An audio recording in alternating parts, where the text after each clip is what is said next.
नमस्कार दोस्तों, कैसे हैं आप लोग। मेरा नाम है हर्षित द्विवेदी फ्रेंड्स, तो मैं आपका स्वागत करता हूं अपनी इस वीडियो में। इस वीडियो में फ्रेंड्स मैं आपसे बात करूंगा इकोलॉजिकल सक्सेशन के बारे में। इकोलॉजिकल सक्सेशन क्या होता है, उसके बाद इकोलॉजिकल सेक्शन का जब आप टाइप्स निकालेंगे, क्लासिफिकेशन निकालेंगे, तो बहुत तरीके से इकोलॉजिकल सक्सेशन आपके सामने आएंगे। एक हो जाएगा प्राइमरी इकोलॉजिकल सक्सेशन, एक हो जाएगा secondary ecological succession, autogenic ecological succession, allogenic ecological session, autotrophic ecological session succession और हेट्रोट्रॉफिक इकोलॉजिकल सक्सेशन। तो ये सब चीजें फ्रेंड्स मैं आपको बताऊंगा। फ्रेंड्स शुरू करने से पहले आपसे बोलना चाहूंगा, अगर आप मुझे फॉलो करना चाहते हैं तो मेरी इंस्टाग्राम प्रोफाइल का लिंक नीचे दे रखा है। ये वीडियो हिंदी में है फ्रेंड्स, अगर आप इसका इंग्लिश वर्जन देखना चाहते हैं तो उसका लिंक भी नीचे दिया हुआ है। अब सबसे पहले देखा जाए तो ये जो सक्सेशन है तो बायोटिक कम्युनिटीज। अब देखिए फ्रेंड्स, दो तरीके की चीजें मैंने आपको बताई हैं, तो दो तरीके के फैक्टर्स बताए हैं। एक बताया मैंने आपको एबायोटिक फैक्टर्स, एक बताया है बायोटिक फैक्टर्स। इनके बीच का डिस्क्रिमिनेशन, डिफरेंस और ये इकोसिस्टम में क्या करते हैं इसके बारे में पहले बात कर चुका हूं। अब हम बात करते हैं बायोटिक कम्युनिटीज के बारे में। बायोटिक कम्युनिटीज बहुत डायनेमिक होती हैं। ऐसा नहीं है कि ये ओवर द टाइम सेम रहती हैं। जैसे जैसे समय बदलता जाता है, जैसे जैसे कंडीशंस बदलती जाती हैं, वैसे वैसे बायोटिक कम्युनिटीज अपने आप को अडैप्ट करके चेंजेस के हिसाब से अपने आप को चेंज कर लेती हैं। ठीक है, तो आप इसी चेंज को, कि जैसे जैसे समय बीता, एक एरिया में कंडीशंस बदली, तो उन कंडीशंस के बदलने के साथ जैसे बायोटिक कम्युनिटीज ने अपने आप को बदला, कि एक बायोटिक कम्युनिटी हट गई, दूसरी बायोटिक कम्युनिटी आ गई, तो ये जो बदलने का जो प्रोसीजर है ना, इसी को आप इकोलॉजिकल सक्सेशन बोलते हैं। और ये इकोलॉजिकल टाइम स्केल पे होता है, कि जैसे जैसे इकोलॉजिकल का टाइम स्केल, टाइम आगे बढ़ा, कंडीशंस बदली। अब वो कंडीशंस डाइवर्स फैक्टर्स की वजह से बदलेंगी। वो किस किस वजह से बदल सकती हैं, ये मैं अभी आपको थोड़ी देर में आपसे बात करूंगा। और उन कंडीशंस के बदलने के साथ साथ बीतते टाइम के साथ इकोलॉजिकल सक्सेशन होगा। कैसे होगा वो भी मैं आपसे बात करूंगा। कैसे होता है कि भाई, एक series of communities ecological succession में दूसरी सीरीज ऑफ कम्युनिटी को रिप्लेस करेगी। डिस्ट्रक्शन हो सकता है, लार्ज स्केल डिस्ट्रक्शन हो सकता है। लार्ज स्केल आप कह सकते हो कि हार्म पहुंचने की वजह से, किसी मान लीजिए कि एक इकोलॉजिकल कम्युनिटी को बहुत ज्यादा हार्म पहुंचा है, तो उसकी वजह से दूसरी आ गई। अब वो हार्म नेचुरल फैक्टर्स की वजह से भी पहुंच सकता है और मैनमेड फैक्टर की वजह से भी पहुंच सकता है। और जब ये इकोलॉजिकल सक्सेशन होगा कि एक कम्युनिटी की जगह दूसरी कम्युनिटी आती रहेगी, तो वो तब तक होता रहेगा जब तक फाइनली एक स्टेबल और मैच्योर कम्युनिटी डेवलप नहीं हो जाती। ठीक है, तो ये प्रोग्रेसिव सीरीज ऑफ चेंजेस है, जिससे फाइनली हमको एक स्टेबल क्लाइमैक्स कम्युनिटी देखने को मिलेगी। और ऐसा नहीं कि जो फाइनली जो स्टेबल क्लाइमैक्स कम्युनिटी देखने को मिलेगी वो फाइनल होगी, वो भी फिर से डिस्ट्रॉय होके फिर से बन सकती है। ये पूरा इकोलॉजिकल सेक्शन का कॉन्सेप्ट ही इस बेसिस पे टिका हुआ है। अब जैसे मान लीजिए, जब शुरू होता है इस पूरे इकोसिस्टम को डेवलप करने की अगर हम बात की जाए, तो सबसे पहले जब इकोलॉजी डेवलप होना शुरू होती है, तो उसमें सबसे पहले जो स्पेशीज, जो सबसे पहले प्लांट आके एक एरिया में उगते हैं ना, उनको आप बोलते हो पायनियर कमिटी। पायनियर ही नाम दिया गया क्योंकि भैया वो सबसे पहला स्टेज है। और जो सबसे आखिरी स्टेज है, जिसमें सबसे डेवलप्ड जो फेज होता है उस प्लांट के ग्रो करने का, उस इकोसिस्टम के ग्रो करने का, उसको बोलते हैं क्लाइमैक्स कम्युनिटी। आप कह सकते हो फ्रेंड, जैसे कि एवरग्रीन फॉरेस्ट की अगर आप बात कर लो, अमेजन रेन फॉरेस्ट की अगर आप बात कर लो, तो आप कह सकते हो कि एक तरीके से वो क्लाइमैक्स कम्युनिटी है, क्योंकि जबरदस्त एवरग्रीन फॉरेस्ट उगे हुए हैं। लेकिन क्या आपको लगता है कि हमेशा से वो एवरग्रीन फॉरेस्ट वैसे के वैसे रहे होंगे? नहीं, कभी ना कभी वहां पे सिर्फ पत्थर होंगे, कुछ नहीं होगा उस जमीन पे, बिल्कुल बंजर पड़ी होगी। फिर धीरे धीरे धीरे धीरे उस पर डेवलपमेंट होना शुरू होगा, पायनियर कमिटी आई होगी, फिर बीच की बहुत सारी स्टेजेस आई होंगी, जिनको आप सक्सेशनल स्टेजेस बोलते हैं, जिनको आप सेरेस बोलते हैं। ठीक है, उसके बाद फाइनली जाके वो आज अमेजन रेन फॉरेस्ट में बदल गए हैं, जो कि क्लाइमैक्स कम्युनिटी है। और ऐसा नहीं है फ्रेंड्स कि जो अमेजन रेन फॉरेस्ट है ये हमेशा के हमेशा रहने वाले हैं। अगर आपने इनको ठीक से कंजर्व नहीं किया, तो हो सकता है कि आने वाले टाइम में ये भी बंजर हो जाए। डिफॉरेस्टेशन की वजह से, किसी भी वजह से वजह बहुत हो सकती हैं, और खासकर ज्यादातर वजहें मैन मेड ही हैं। ठीक है, तो बीच में जो स्टेजेस आपके सामने आती जाएंगी, उनको आप बोलते जाओगे सक्सेशनल स्टेज, यानी ये जो पायनियर कम्युनिटी है, जो सबसे पहली कम्युनिटी आई, और जो क्लाइमैक्स कम्युनिटी है, उसके बीच में जो बहुत सारी कम्युनिटीज आएंगी ना, उनको आप सक्सेशनल स्टेजेस बोलेंगे, या उनको आप बोलेंगे सेरेस। ओके, अब देखिए, जैसे ही पायनियर कम्युनिटी के बाद दूसरी कम्युनिटीज आनी शुरू होंगी, और क्लाइमैक्स कम्युनिटी आने से पहले बीच बीच में जो ये सक्सेशनल स्टेजेस आ रही है, जिनको आप सेरेस बोल रहे हो, इसमें भी कुछ स्पेशीज ग्रो कर रही हैं, कुछ प्लांट स्पेशीज ग्रो कर रही हैं, कुछ स्पेशल तरीके के ऑर्गेनिजम्स आ रहे हैं। तो वो जो इसका हिस्सा है ना, उनको पता है क्या बोला जाएगा? Cereal community. अब बात की जाए तो हर सक्सेशन के साथ हो क्या रहा है फ्रेंड्स, देखिए हर सक्सेशन के साथ देखिए, अब आप सोचिए फ्रेंड्स, अगर मान लीजिए किसी ह्यूमन बॉडी में कोई बीमारी लग जाती है और उस बीमारी को आपने दवाइयों से सॉल्व कर लिया, तो इंटरनल मैकेनिज्म जो होता है एक इंसान का, एक ह्यूमन बीइंग का, वो अंदर से ही कुछ ऐसी इम्यूनिटी को पैदा करता है कि वो अपने आप उस डिजीज से लड़ सके। उसी तरीके से इकोलॉजिकल सक्सेशन में क्या होता है कि जैसे जैसे सक्सेसिव स्टेजेस आती जाएंगी, जैसे जैसे सक्सेसिव सेरल कम्युनिटीज आती जाएंगी, उन कम्युनिटीज में पहले की कम्युनिटीज के कंपैरिजन में ज्यादा रेजिस्टेंस होगा, ज्यादा इम्यूनिटी होगी। तो जैसे जैसे आपका सक्सेशन होगा इकोलॉजिकल, ठीक है, उसके साथ साथ प्रोडक्टिविटी बढ़ेगी, फिर रिजर्वायर से जो न्यूट्रिएंट्स हैं वो भी ज्यादा निकलेंगे, ऑर्गेनिजम्स की डायवर्सिटी बढ़ेगी। ऑर्गेनिजम्स की डायवर्सिटी जब बढ़ेगी तो ऑब्वियस सी बात है, आप समझ सकते हैं कि इकोसिस्टम बहुत ज्यादा रोबस्ट हो रहा है, स्ट्रांग हो रहा है, नीचे डेवलपमेंट और अच्छा होगा, और फूड वेब्स बहुत कॉम्प्लेक्स होते जाएंगे, यानी कि बहुत सारी स्पेशीज का इंटरडिपेंडेंस हो जाएगा। जैसे फॉर एग्जांपल एक रैबिट कैरेट को भी खा सकता है, ग्रास को भी खा सकता है, उसी तरीके से एक डियर बहुत सारे जानवरों को खा सकता है, तो इंटर स्पेशीज लिंकेजेस बहुत बढ़ जाएंगे, फूड वेब बहुत ज्यादा कॉम्प्लेक्स हो जाएगा। अब यहां पे एक सवाल आता है कि फूड चेन और फूड वेब में क्या डिफरेंस है, वो मैं पहले एक्सप्लेन कर चुका हूं, पहले की वीडियोस में पढ़ा हुआ है, जाके देखिए, इकोलॉजी की पूरी प्लेलिस्ट को रेफर करिए, आपको एक एक चीज समझ में आएगी।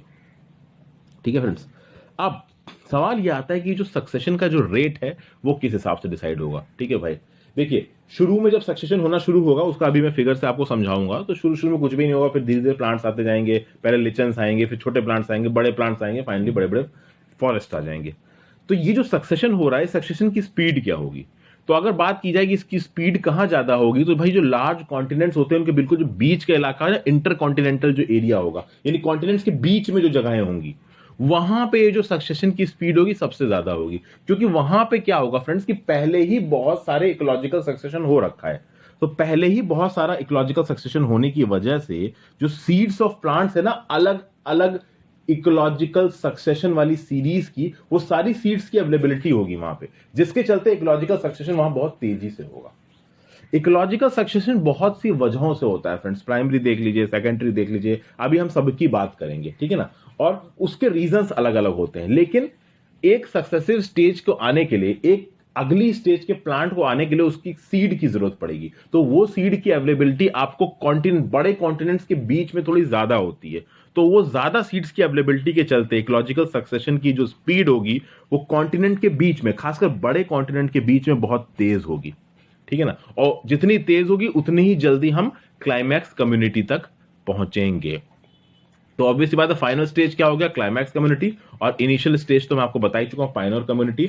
और जब आप फाइनल स्टेज पे पहुंच जाएंगे तो वहां पे जो फाइनल स्टेज की जो स्टेबिलिटी होगी ना फ्रेंड्स, जो मेच्योरिटी होगी, वो बहुत कॉम्प्लेक्स होगी, बहुत लॉन्ग लास्टिंग होगी। यानी कि अमेजन रेन फॉरेस्ट अब बन चुके हैं, वो एक क्लाइमैक्स कम्युनिटी हो गई है, एवरग्रीन फॉरेस्ट है, उनको डिस्ट्रॉय करना अब आसान नहीं है, पर नामुमकिन भी नहीं है, बट आसान नहीं, वो बहुत ज्यादा स्टेबल हो चुके हैं अमेजन रेन फॉरेस्ट। ठीक है, लेकिन हाँ, फिर भी उन्हें कंजर्व करने की जरूरत है, जो आज की डेट में हालात चल रहे हैं उसको देखते हुए।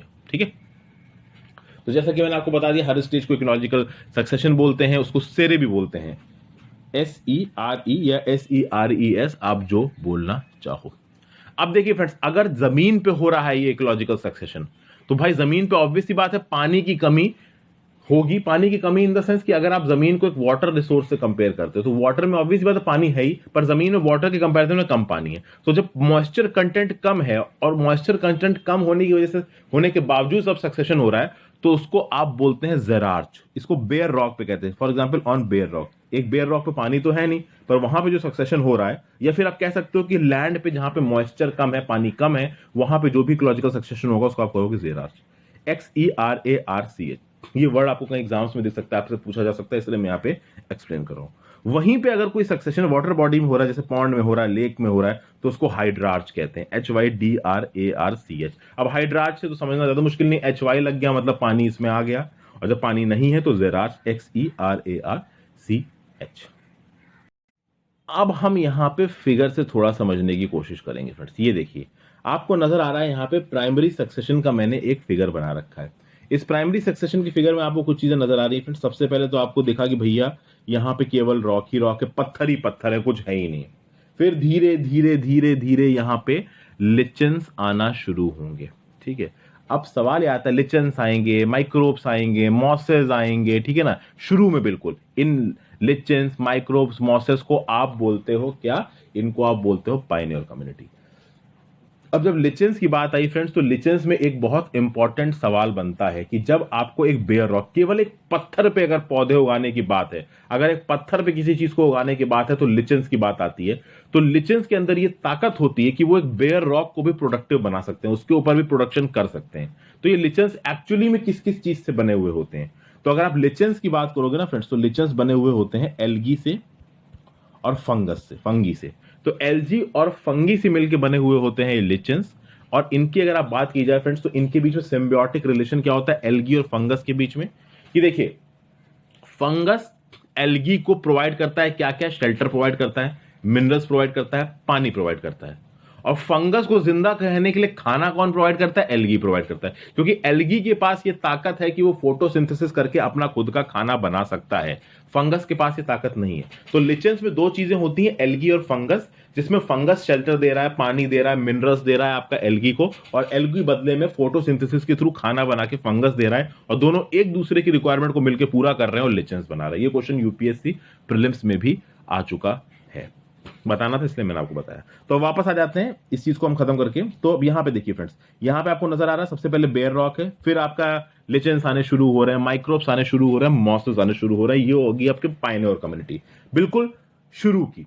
फिर धीरे धीरे पायनियर कम्युनिटी के बाद हल्की फुल्की यहां पे आपको घास उगती नजर आ रही है। तो आप देखिए इस तरीके से प्राइमरी सक्सेशन आपका शुरू हो रहा है कि भैया एक बेयर रॉक थी, उस बेयर रॉक के ऊपर अब धीरे धीरे चीजें आनी शुरू हो रही हैं। अब ये जो बेयर रॉक है, ये बेयर रॉक्स भी हो सकती हैं। प्राइमरी सक्सेशन आपका जो नए डेल्टा बने हुए होते हैं उन पे भी हो सकता है, ठीक है, वॉल्केनिक आइलैंड्स पे भी हो सकता है, कहीं पे भी हो सकता है प्राइमरी सक्सेशन, ठीक है। तो पहले कुछ पायनियर स्पेशीज आएंगी, फिर उसके बाद उन पायनियर स्पेशीज के ऊपर कुछ और जनरेशंस धीरे धीरे धीरे धीरे आती चली जाएंगी। अब इन पायनियर स्पेशीज का काम क्या होता है? इन पायनियर स्पेशीज का मेन काम ये होता है फ्रेंड्स कि जब ये पायनियर स्पेशीज मर जाती है ना, तो उसके बाद ये मरने के बाद ऑर्गेनिक मैटर को वहां पे छोड़ देती है, और वो ऑर्गेनिक मैटर एक तरीके से सर्विंग ग्राउंड बनाता है, बेस प्लेटफॉर्म बनाता है अगली स्पेशीज के डेवलप होने का, अगली प्लांट स्पेशीज के डेवलप होने का। पहले वो बेस नहीं था, इस बेस को किसने बनाया? पायनियर स्पेशीज ने बनाया। इसीलिए पायनियर स्पेशीज बहुत इंपॉर्टेंट होती है, क्योंकि पायनियर स्पेशीज में कैपेबिलिटी है कि वो बंजर जमीन को उपजाऊ बना सकती हैं। फिर जब वो उपज गई, जब वो पायनियर स्पेशीज खत्म हो जाएंगी, तो फिर वो डीके, अपना ऑर्गेनिक मैटर जो कि डीके होके वहां पे छूट गया उसको छोड़ जाएंगी। वो ऑर्गेनिक मैटर धीरे धीरे अपने आप को ऑर्गेनिक एसिड्स में बदलेगा, वो धीरे धीरे सबस्ट्रेटम में जाएगा, वहां पे डिसॉल्व होगा, कुछ रिएक्शन के करके थ्रू करके वो कुछ न्यूट्रिएंट्स को बनाएगा। वो न्यूट्रिएंट्स जमीन के पॉकेट्स में जमा होते जाएंगे और धीरे धीरे अपने आप को किस में कन्वर्ट कर लेंगे? सॉइल में कन्वर्ट कर लेंगे। और सॉइल बहुत जरूरी है, क्योंकि सॉइल में जब सीड पड़ेगा तभी नए प्लांट्स उगेंगे। तो आप कह सकते हो कि पायनियर कम्युनिटीज का काम क्या है? सॉइल के फॉर्मेशन को इनिशिएट करना। इसीलिए पायनियर कम्युनिटीज इतनी इंपॉर्टेंट होती हैं। वो एक्चुअली में सॉइल के फॉर्मेशन को इंक्रीज कर देती हैं, बढ़ा, मतलब इनिशिएट कर देती हैं। और जब सॉइल बनना शुरू हो जाएगा तो फिर तो भाई सॉइल तो सबसे बेस है, सॉइल में फिर धीरे धीरे सीड पड़ेंगे और नए प्लांट्स आने शुरू हो जाएंगे। और जैसे जैसे नए प्लांट्स आने शुरू होंगे वैसे वैसे कंडीशंस और डेवलप होंगी, सॉइल का और डेवलपमेंट होगा, वो और मैच्योर होगा, जिसके चलते और अलग अलग तरीके की क्रॉप्स आएंगी, अलग अलग तरीके की ऑर्गेनिजम्स डेवलप करेंगे, उनके बीच में कंपटीशन बढ़ेगा और एक यूनिक इकोलॉजिकल नीचे जगह जगह के हिसाब से बनता चला जाएगा।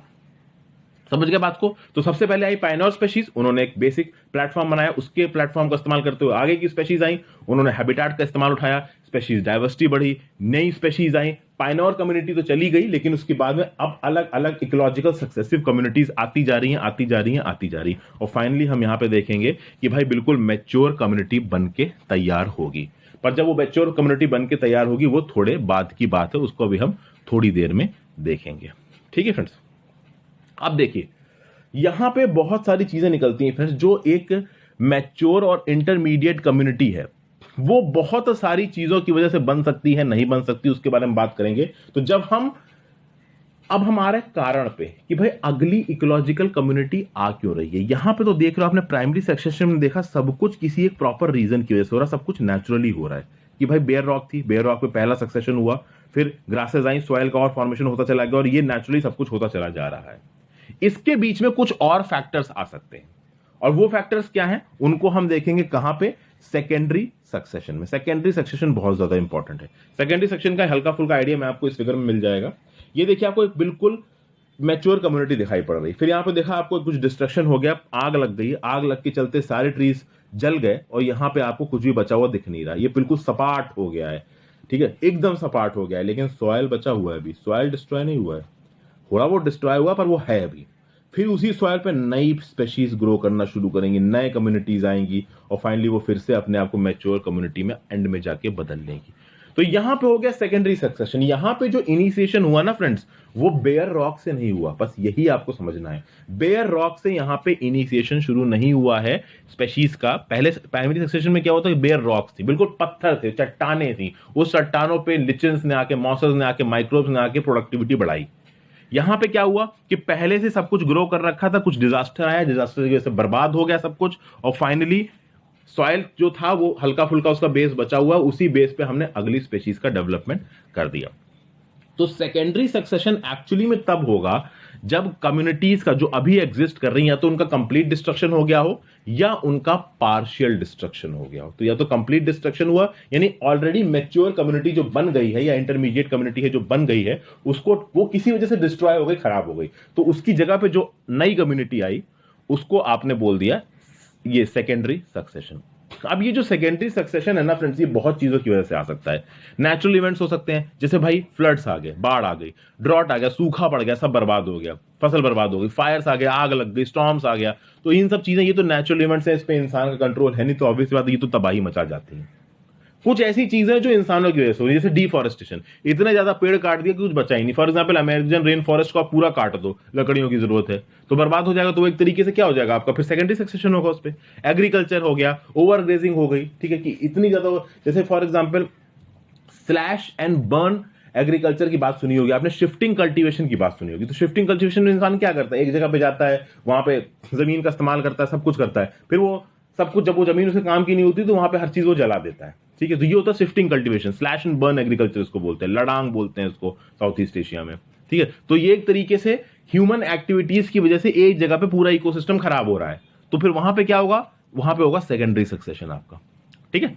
तो सेकेंडरी सक्सेशन में क्या होता है कि जो चीज पहले खराब हो गई, डिस्ट्रॉय हो गई, कंप्लीटली डिस्ट्रॉय हुई है या पार्शियली डिस्ट्रॉय हुई है, उसको फिर ग्रासेस आके ऑक्युपाई करेंगी। लेकिन पॉइंट ये है कि वहां पे सॉइल का हल्का फुल्का फॉर्मेशन हो रखा होगा, ठीक है। पहले की प्राइमरी सक्सेशन की तरह नहीं कि बेयर रॉक के ऊपर आप सॉइल बना रहे हो, यहां पे पहले से ही सॉइल बना हुआ है, उसके ऊपर आप फिर से चालू कर रहे हो। ये अलग बात है कि उस सॉइल में पहले कम्युनिटी डेवलप हो चुकी थी, अब वो कम्युनिटी डिस्ट्रॉय हो गई, तो अब आप दूसरी कम्युनिटी उसी सॉइल में बना रहे हो, पर सॉइल बन चुका है, और अगर सॉइल बन चुका है तो चीजें बहुत जल्दी होंगी, ठीक है फ्रेंड्स। तो ये है आपका सेकेंडरी सक्सेशन। तो प्राइमरी और सेकेंडरी सेक्शन में यही मेन चीज हुई फ्रेंड्स कि प्राइमरी सक्सेशन में सब कुछ बेयर रॉक्स थी, आपको वहां पे सब कुछ नए तरीके से बनाना था, तो उसमें आपको 100 साल, 150 साल, 500 साल लग सकते हैं। लेकिन सेकेंडरी सक्सेशन में जब कोई चीज डिस्ट्रॉय हो गई है, लेकिन वो जिस बेस पे खड़ी है, जिस सॉइल पे खड़ी है, वो सॉइल अभी भी इंटैक्ट है, तो उसके चलते वहां पे जो अब नया एलिमेंट उगेगा, जो नई वेजिटेशन उगेगी, उसको आप कंपैरेटिवली जल्दी उगा सकते हो, ठीक है। तो ये हो गया आपका सेकेंडरी सक्सेशन। अब हम आगे आते हैं, यहां पे कुछ कंपैरिजन दे रखा है फ्रेंड्स फिगर्स के मामले में आपकी बस अंडरस्टैंडिंग के लिए। प्राइमरी सक्सेशन में आपको बेयर रॉक्स दिख रही हैं, फिर थोड़ी थोड़ी पाइनर स्पेशीज आ गई हैं, लिचेंस आ गया है, लिचेंस के बाद थोड़ी सी ग्रासी वीड्स आई हैं, धीरे धीरे वेजिटेशन का प्रोडक्शन बढ़ता जाएगा। यहाँ पे क्या हुआ, शुरुआत किससे हुई है, पहले से बेसिक सॉइल बना हुआ है, फिर धीरे धीरे उसके ऊपर डेवलपमेंट होता चला गया। अब हम बात करेंगे एलोजेनिक और ऑटोजेनिक सक्सेशन की। अब बहुत आसान है फ्रेंड्स, ठीक है। मेन चीज आपका प्राइमरी और सेकेंडरी सक्सेशन है, अगर वो आपको समझ में आ गया तो इसमें तो आपको कोई भी प्रॉब्लम आने वाली देखिए है नहीं। तो देखिए एलोजेनिक सक्सेशन में क्या हो रहा है फ्रेंड्स की, देखिए when a succession is brought about by living inhabitants of that community itself, it is called autogenic succession, while changes brought about by outside forces is allogenic succession, ठीक है। अब ऑटोजेनिक एलोजेनिक में living, non living. अब जब बात हो रही है एलोजेनिक सक्सेशन की, देखिए फ्रेंड्स यहां पे,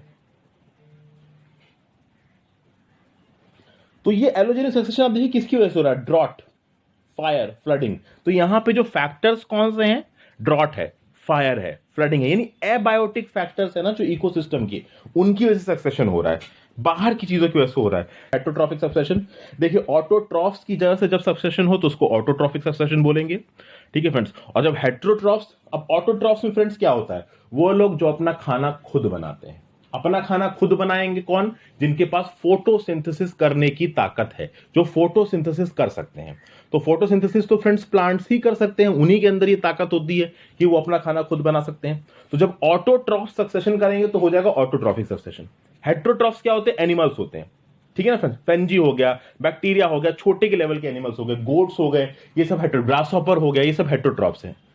अब ये ऑटोट्रॉफ्स पे फीड करते हैं, ऑटोट्रॉफ्स को खा के अपने आप को जिंदा रखते हैं। इनके पास ये कैपेबिलिटी नहीं है कि अपना खाना खुद बनाए। तो जब सक्सेशन हेट्रोट्रॉफ्स की वजह से हुआ तो वो हो गया हेट्रोट्रॉफिक सक्सेशन। तो ऑटोट्रॉफ्स की वजह से हुआ तो ऑटोट्रॉफिक सक्सेशन नहीं, वो ऑर्गेनिजम्स जो अपना खाना खुद बना सकते हैं। और जब सक्सेशन हुआ हेट्रोट्रॉफ्स की वजह से, जो कि ऑटोट्रॉफ्स पे डिपेंडेंट होते हैं अपने खाने के लिए, जब वो सक्सेशन करते हैं तो वो हो जाएगा हेट्रोट्रॉफिक सक्सेशन। तो सक्सेशन पूरा मैंने आपको समझा दिया फ्रेंड्स, कोई डाउट? तो अगर वीडियो पसंद आई हो फ्रेंड्स तो इस वीडियो को जरूर लाइक कर दीजिएगा, चैनल को सब्सक्राइब कर लीजिए। जितना हो सके आप अपने दोस्तों के साथ इन वीडियोस को शेयर करें, जितने ज्यादा शेयर होगी उतना ज्यादा मुझे एनकरेजमेंट मिलेगा ऐसी और वीडियोस बनाने के लिए।